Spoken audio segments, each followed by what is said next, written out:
Hello, I'm Sensei Kakuyo, North American Correspondent for Buddhistdoor Global. Thanks for joining me for this episode of The Ordinary Buddhist. The title of today's talk is Moving Beyond Life and Death. Before we get into that, please subscribe and hit the notification bell. That way you'll be notified when I post talks in the future. If you wouldn't mind hitting the like button, that'd be great too. So, we're in a very interesting part of the year here at the homestead where we're starting to harvest a lot of the crops we've been growing throughout the season. So, we've harvested potatoes and green beans and corn, radishes. And it's all lovely, very nutritious, healthy food, good time spent with family and friends, both harvesting plants and eating them. But there's also a little bit of sadness involved. And the sadness comes from the fact that in the beginning of the year, our garden beds were empty. Some would even say barren, filled with nothing but soil. And then we planted seeds and we nourished them and watched them grow. And we went from tiny seeds to little sprouts to full-on plants. Corn that was 6 feet tall. Bean plants that were heavy with green beans. And there was a certain sense of satisfaction that came from that. So much life right outside of our door. Then we harvested the plants and began to either can them for preservation or eat them outright, store them in the freezer, etc. And now, little by little, as we look out at the garden space, it's a little more bare every day. 1 or 2 beds that were once full of food are now empty, filled with nothing but soil. The plants that we nourished and grew throughout the season are now dead and either fed to our animals or on top of the compost pile.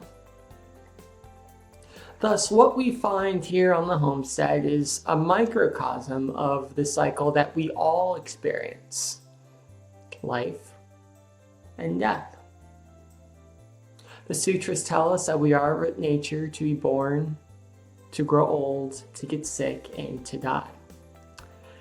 And frankly, we don't enjoy that very much.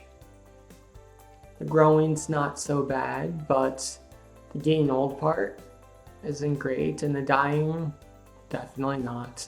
And even in those situations where we know what the end result will be, when we actually want it to happen, we want to grow the food, we want to harvest it, and yet it doesn't feel good to see an empty garden bed, knowing we won't be able to fill it with food again until the following season. This is the cycle of life and death, and one of the questions we try to answer here through Buddhist practice is, how do we move beyond this cycle? Rushing towards pleasure and away from pain, constantly in fear of our own dying bodies failing us for the last time as we move into nirvana. And for me, I find that the key is to simply accept this cycle for what it is. A natural part of life, a continuation of the karmic life stream that's been going on since time immemorial. A cycle that we'll experience, a cycle that our parents and grandparents and our great-great-grandparents and on have also experienced.